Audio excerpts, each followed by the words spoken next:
안녕하십니까. 핀테크와 행동제모 김영환 교수입니다. 불확실성 하의 선택, 이번엔 전망 이론에 대해서 얘기를 같이 하도록 하겠습니다.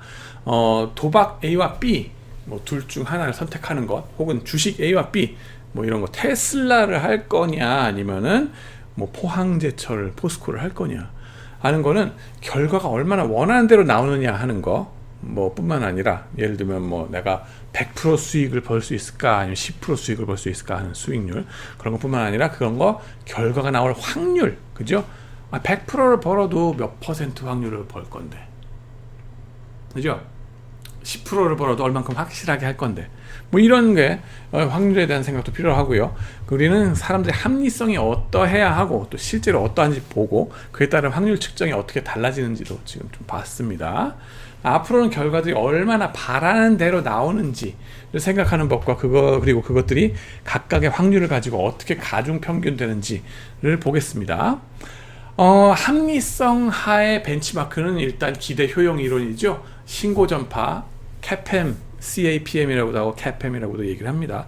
이론의 근간을 이루고 있는 건데요.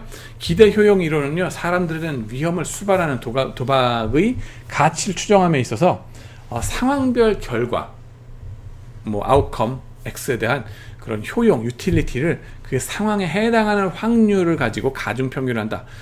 수학적으로는 기대 효용 이꼬르 쭉 더한다는 거죠. 더하긴 뭘 더합니까? 각각의 상황마다, 그죠? 내년에 불황이 닥칠지 호황이 닥칠지 그 상황 두 가지면은 I는 불황 혹은 호황 두 가지 상황 중에 하나가 되는, 두 가지 상황이 되는 건데, 그 상황별로 확률과 그 상황에 내가 느낄 유틸리티, 그 유틸리티 효용, 그죠? 효용을 곱해가지고 쭉 더하면 된다는 겁니다. 유틸리티, expected utility maximizing. 여기서 X는 초기에 가진 부를 포함을 한다. 초기에 가진 부 더하기 대박 혹은 쪽박이 난 다음에 내가 파이널 스테이지, 마지막에 내가 얼마를 갖게 되는가, 파이널 웨스가 된다는 겁니다. 자, 그게 이제 경제학적인 벤치마크고요. 거기서 위험 회피적이라고 우리는 얘기했습니다. 합리적인 사람들은 늘 위험 회피적이라고 얘기합니다. 많은 우리 이제 학부생들도 그렇고 여러분들도 그렇고, 뭐 학부생들한테 특히 뭐, 야, 나가서 인턴십이든 뭐든 좀 더 이제 벤처 창업을 하거나 좀 모험을 좀 해보지 그러냐, 왜 자꾸 공무원 시험 같은 거에 노량진에 가서 컵밥 먹으면서 학원에 앉아가지고 여러 곳에서 공부하고 있냐, 그러면은 얘들 하는 대답이 뭐예요? 내가 늘 리스크 어버스 해서요, 위험 회피적이라서요, 철밥통으로 확실하게 나오는 밥만 먹고 살라고요. 적게 먹고 가는 똥 누게요. 그래서 나가서 벤처 하는 건 너무너무 위험해요. 그래서 이불 밖은 위험해. 그래서 1년 내내 공무원 시험만, 자격증 시험만 준비하겠어요 라고 얘기를 합니다. 정말 우리가 항상 리스크 어버스 할까요? 하는 게 이번에 질문이 되겠습니다. 늘 우리가 일관되게 위험 회피적으로 살까요? 자, 불확실성하에서 실제 선택. 자, 출발로 문제 하나 드립니다. 당신이 지금보다 2천만 원 더 많은 돈을 가지고 있다고 상상해 보세요. 2천만 원 많다고. 2천만 원. 자, 근데 2천만 원에서 두 가지 선택지 중 하나를 선택하세요. A는 500만 원을 그냥 받는다. 리스크 프리로. 그죠? 네, 2천만 원. 자, 여기다가 그려 보겠습니다. 2천만 원. 그죠? 2천만 원. 그 다음에는 A는 뭐냐 하면은 500만 원을 리스크 프리로 갔습니다. B는 뭘 하냐 하면은요, 동전 던져서 해서 50대 50 확률로 플러스 1000을 받든가 아니면은 꽝이 되든가. 50대 50입니다. 그러면 A와 B 중에 어떤 거 하시겠어요? 대부분의 분들은 여기서 확실하게 A를 주세요. 500만 원 주세요. 이거 안 하실래요? 50대 50 하고 나면은 기대치는 뭐예요? 500이거든요. 그래가지고 기대치는 2000 플러스 500 해가지고 2500이 돼요. 2000 플러스 500 리스크 프리로 2500이 되든가 확률적으로 0.5를 곱해서 0.5 해가지고 요놈 저놈 더하면 합쳐도 또 다시 2500이 돼요. 똑같은 기대치인데도 이거를 선호하십니다. 적게 먹고 가는 똥 확실하게 누겠어요 라고 얘기를 하십니다. 자, 두 번째 질문입니다. 당신이 지금보다 3천만 원이 더 많은 부를 가지고 있다고 칩시다. 2천만 원 말고 대신에 3천만 원 이렇게 돼요. 3천만 원 있다고 칩시다. 두 가지 중에 하나를 선택해 길 가다가 여러분이 3천만 원 벌어가지고 야 룰루랄라 막 이러고서 가고 있는데 깡패를 만났어. 뒷골목에서. 형씨 일로 와봐. 요리컴? 딱 그러더니만은 우리 둘 중에 하나로 하자. 네가 선택해. 딱 그런 거예요. A는 뭐냐? 500만 원을 그냥 뺏기는 거야. 500만 원 내놔. B는 뭐냐? 동전을 던져가지고 50대 50 해서 앞면이 나오면은 1천만 원을 뺏겨버리고 뒷면이 나오면은 그냥 가는 거예요. 안 뺏기고 진짜로 안 뺏고 안 때릴게 뭐 이런 거예요. 보면 이렇게 그런 깡패가 어딨어요. 그래도 뺏지 않을까? 그거 말고 진짜로 안 때리느라고 칩시다. 진짜 그냥 동전 던져가지고 그냥 안 뺏기고 풀려날 수가 있어요. 그러면은 A와 B 중에 어떤 걸 선택하시겠습니까? 보시면요, 여기서 첫 번째는 뭐라고요? 500만 원을 생짜로 뺏긴다. 리스크 프리로. 그러고 나면 얼마가 남아요? 2,500. 남죠? 아이고야, 안 보이시는구나. 네. 마이너스 500, 2,500이 나옵니다. 여기서. 그죠? 해가지고 2,500이 나옵니다. 첫 번째 게 A가. B는 뭐가 나옵니까? B는 뭐가 나오냐면은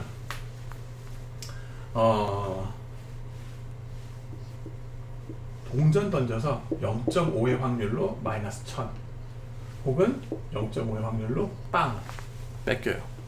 빵은 뺏기는 거 안 뺏긴다는 거죠. 아니면 동전 던져서 재수 없으면은 1000만 원 뺏기고. 그러면은 기대치는 얼마가 됩니까? 요것도 마찬가지로 결국에는 합쳐서 2,500이 돼요. 여기 0.5 곱해서 1000을 하면 0.5에다가 1000 곱하면 마이너스 500 되죠? 그리고 여기 0.5에다가 0 곱하면 0이고 그걸 둘을 합쳐버리면 2,500이 됩니다.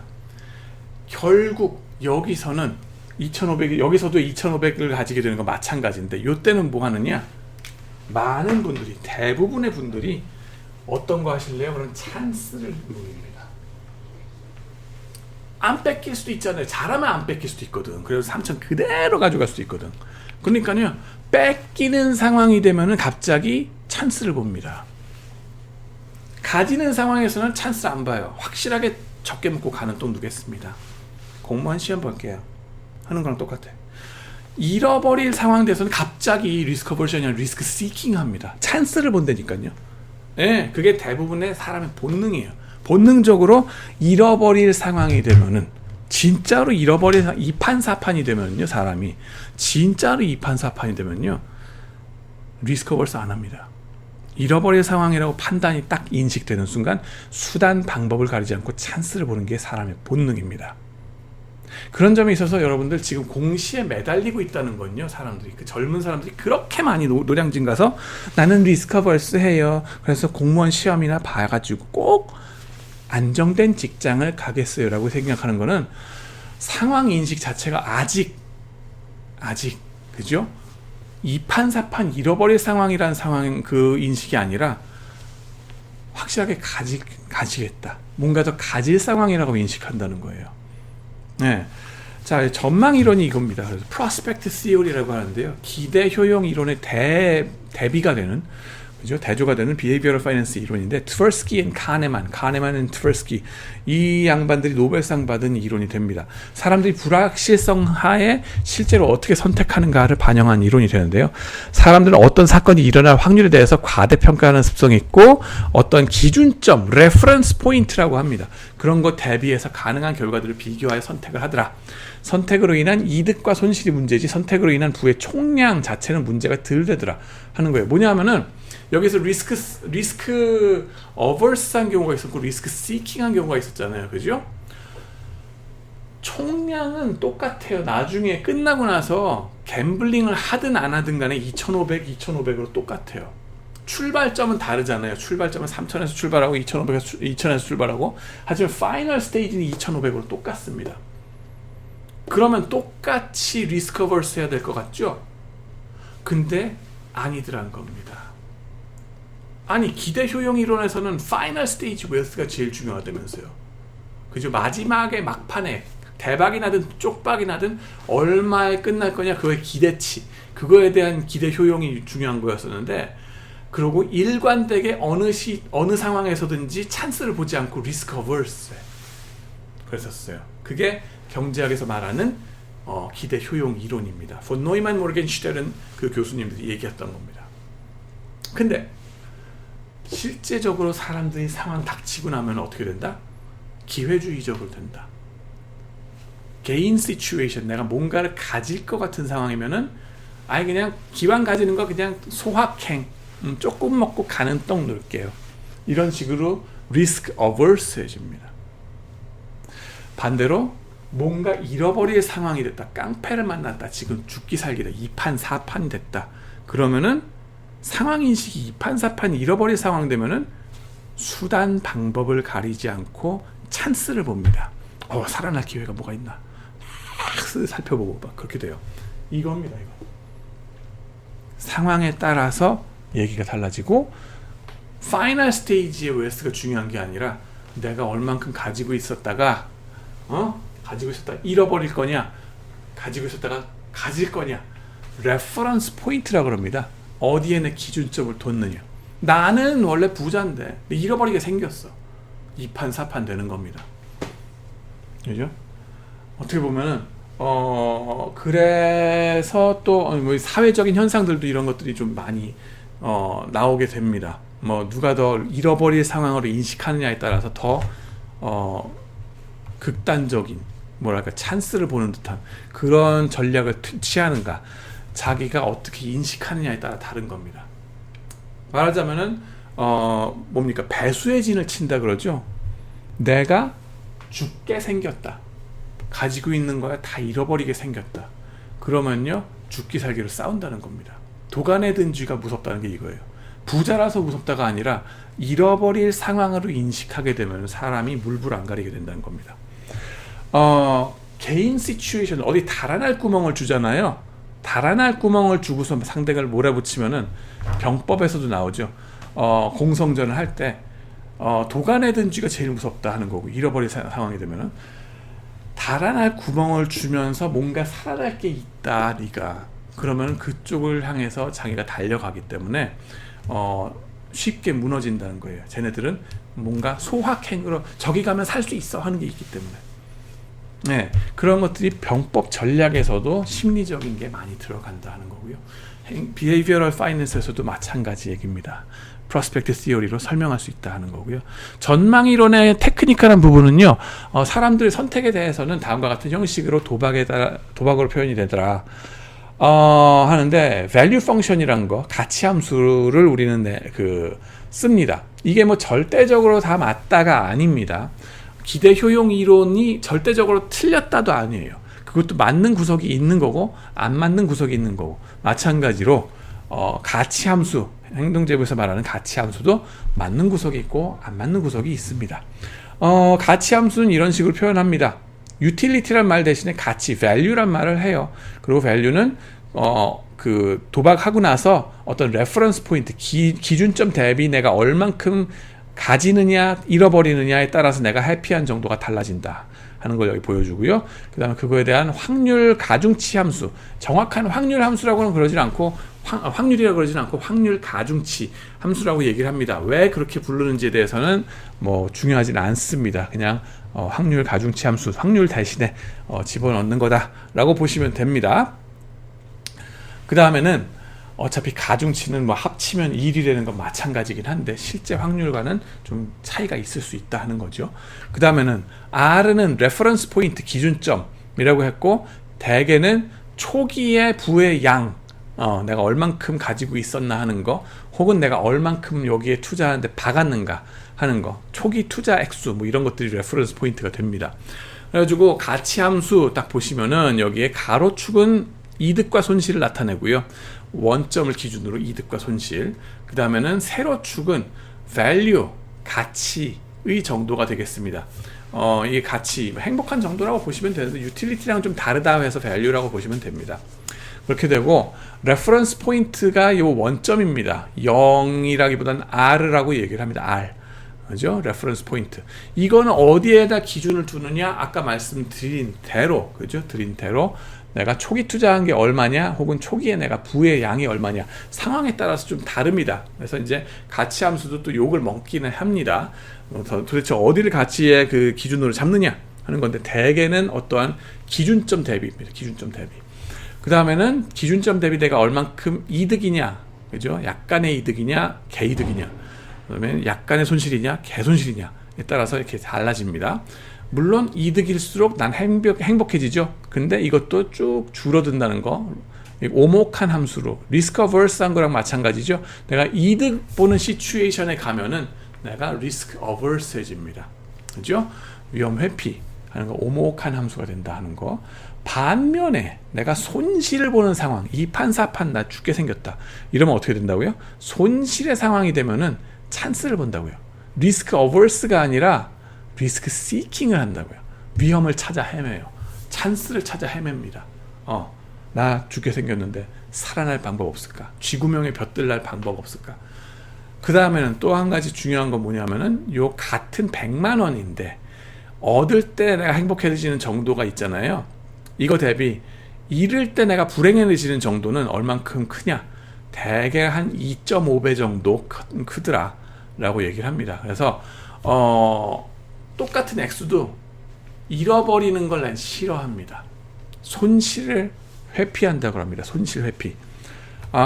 그게 이제 여러 가지 주식 투자하는 데 있어서 많은 트러블 메이커다 하는 겁니다. 이게 뭔 소리냐면요, 주식을 투자해가지고 투자를 해가지고 내가 한 50%를 얻었을 때와 잃었을 때, 그죠?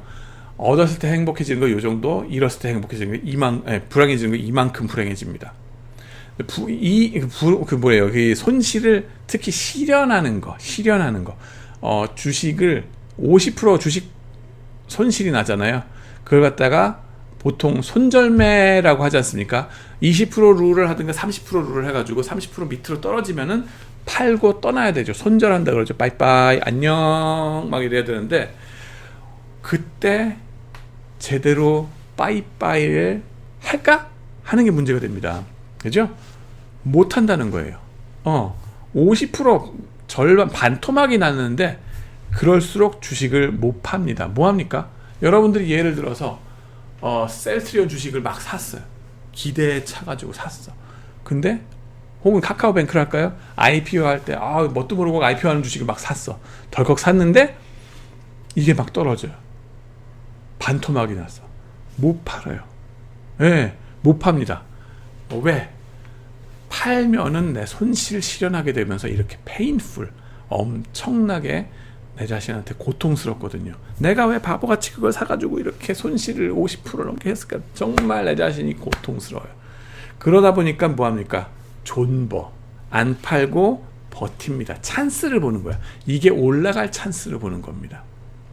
네, 올라갈 찬스를 본다고요. 리스크 시킹 하진다고요. 존버를 하면서 그래도 언젠간 쥐구멍에 벼뜰 날이 오지 않을까? 이러면서 계속 가져가는 거예요. 리스크 시킹. 아니 50% 돈 벌었으면 어떡한다고요? 리스크 어버스해져요. 그래서 빨리 팔아버립니다. 손실 회피. 라고 합니다. loss aversion. 예. 그렇게 돼가지고 존버를 하고, 또 주가가 떨어졌을 때 존버를 하다 못해 뭐합니까? 물타기를 합니다. 물타기. 이 주식은 괜찮을 거야 라고 하면서 평균 매입 가격을 자꾸 낮춰줍니다. 그러면 좀 나은 날이 올 줄 알고 큰일 납니다. 그게 스탈린과 같은 나쁜 적이다 하는 것이 바로 그 얘기가 되겠습니다. 손실 회피, loss aversion. 자, 전망 이론의 몇 가지 핵심 원리. 첫 번째, 사람들은 부의 변화를 중시하지 부의 상태를 중시하는 게 아니다 하는 겁니다. 사람 욕심엔 끝이 없기 때문에 변화를 중시한다는 겁니다. 기대 효용 이론에 의하면 마지막에 갖게 되는 부의 총량이 문제였는데요. 손실이나 이득 자체는 그때는 영향을 미치지 않았다 그랬잖아요. 총량이 얼마냐? 근데 총량 같아도, 그죠? 사람 행동이 다르다니까요. 리스크 시킹 하냐, 리스크 어버스 하느냐. 다음에는 이것도 마찬가지. 2.5배, 요거는 2.5배에 대한 그 얘기가 됩니다. 잃어버리는 거에 대해서는, 그죠? 얼만큼 페인풀 하느냐. 손실 회피, 사람들이 이득보다 같은 손실을 같은 양의 손실을 2.5배만큼 더 싫어한다. 그렇기 때문에 value function, 아까 가치 함수는 건 원점 R에서 약간 꺾여 있다. 미분 불가능하게 꺾여 있다 라고 보시면 돼요. 여기서 뭐 미분 가능하냐 아니냐 이런 거는 여러분들 MBA 선에서는 중요하지 않습니다. 걱정하지 마시고요. 그 다음에는 구입 가격 혹은 어떤 초기 투자 상태값이 대개 레퍼런스 포인트, 기준점으로 쓰입니다. 내가 저 아파트를 얼마에 샀는데, 10억 원에 샀는데, 그죠? 지금 값이 얼마가 됐어. 내가 저 아파트를 똑같은 저 아파트 값이 지금 20억인데 내 저 아파트를 10억에 샀어. 그러면 기준점이 10억이면 10억 개인이죠.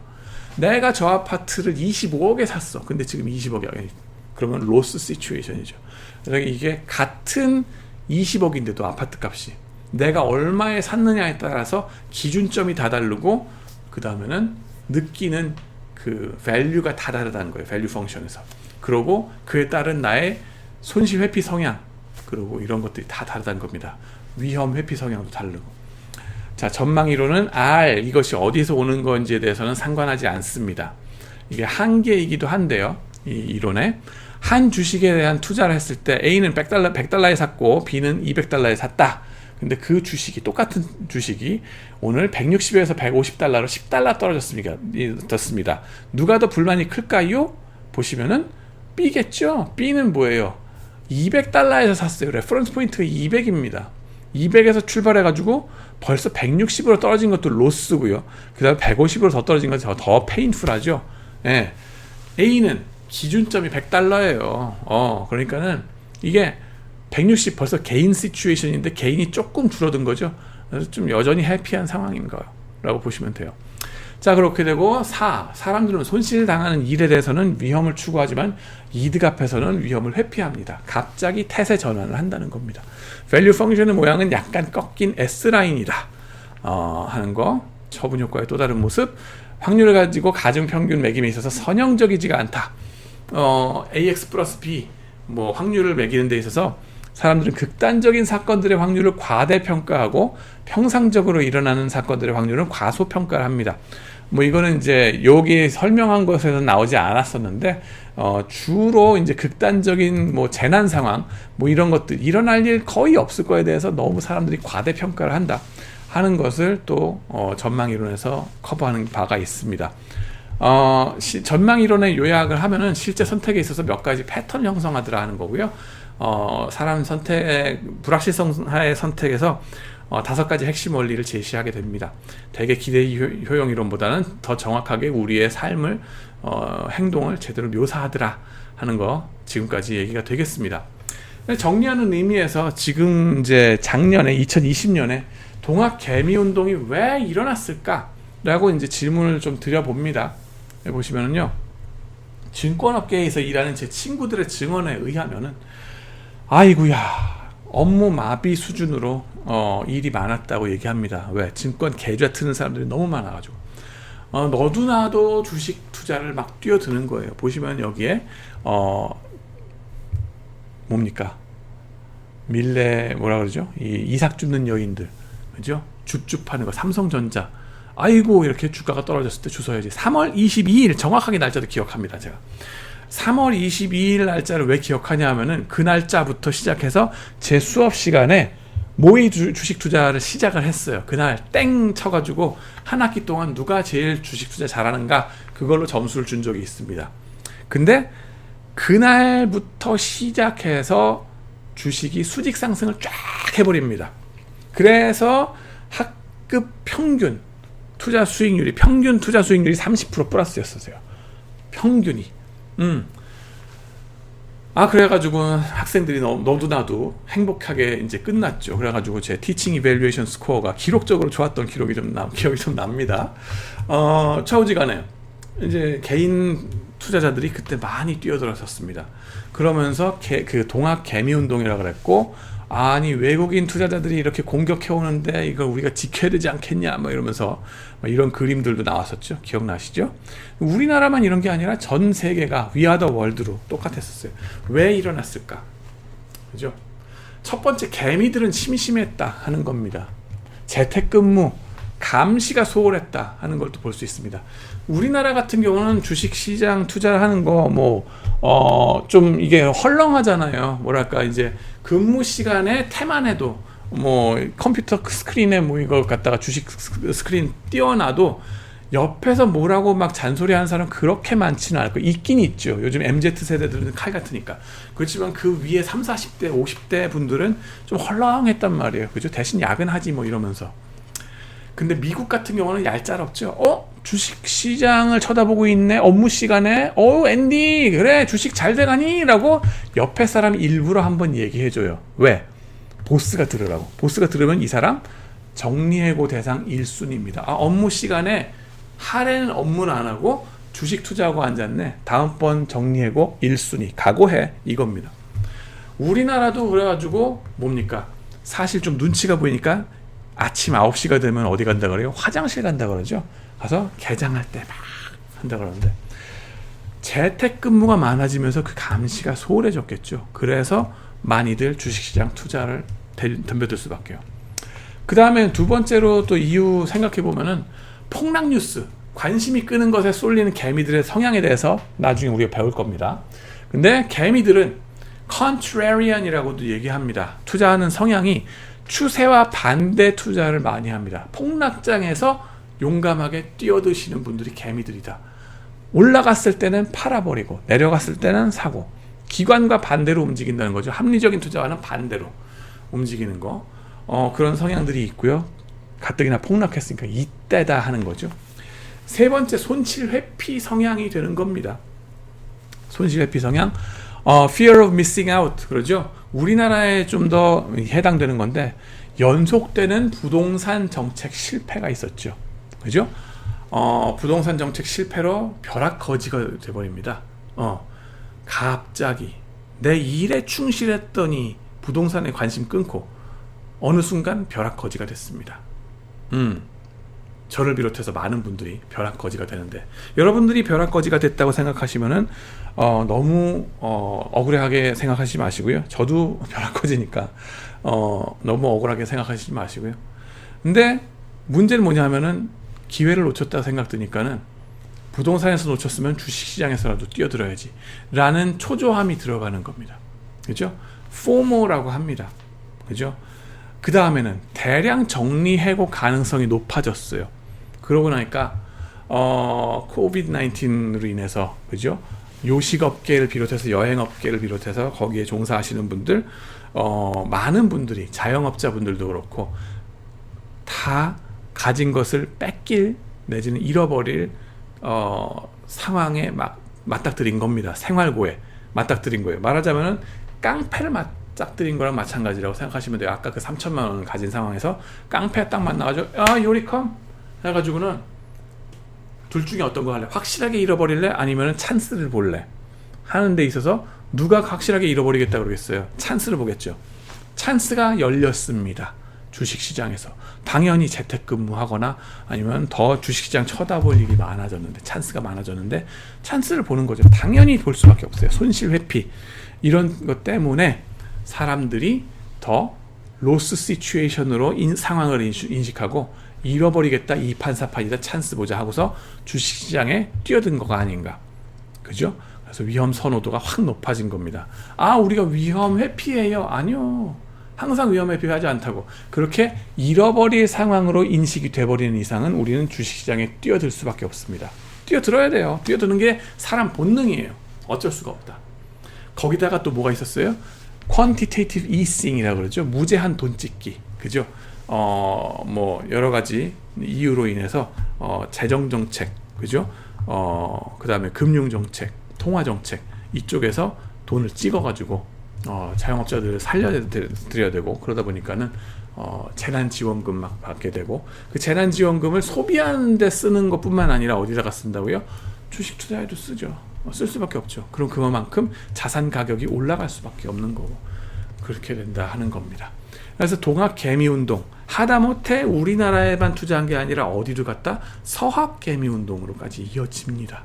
그죠? 서학개미운동을 해서 우리가 게임스탑에 얼만큼, 또 테슬라에 얼만큼 갔는가, 그런 거에 대한 얘기는 나중에 공매도 얘기할 때 같이 또 얘기하도록 하겠습니다. 그래서 오늘 강의는 요걸로 이번 주 거는 마치도록 하고요. 다음 주에는 무드 센티멘트와 주가에 대한 얘기를 또 같이 나누도록 하겠습니다. 이번에 디스커션 하면서 좀 축약한 거가 조금 있습니다. 내용을 확 축약해가지고 이제 강의를 효과적으로 하기 위해서 한 건데, 이번에 커버 안 한 거는 앵커링 바이어스 뭐 이런 거예요. 앵커링 어딘가에 꽂혔다 하는 건데, 아까 레퍼런스 포인트 어디다 집어넣는 거예요. 어디에 기준점을 두느냐 하는 거거든요. 그런 것들도 사실은 어디 기준점 두느냐, 앵커링 됐다. 뭐 전혀 어디에 뭐 얼마에 샀느냐 하는 거. 그런 거에 기준을 확 두고서 그냥 꽂혀버리는 현상, 이런 것들, 레퍼런스 포인트 어디에 두느냐, 앵커링으로 많이 또 설명이 되긴 합니다. 그런 거는 구글로 한번 찾아보시기 바라고요. 너무나 다 알려져 있는 거기 때문에 단내림 효과, 앵커링 효과 뭐 이런 것들이 있습니다. 그런 것들에 대해서는 제가 커버를 하지 않겠습니다. 기말 시험이나 이런 데서도 묻지는 않을 거고요. 하지만 한번 찾아보시기 바랍니다. 그러면은 이번 주 강의 재밌게 들으셨기 바라고요. 다음 주에 또 찾아뵙도록 하겠습니다. 감사합니다.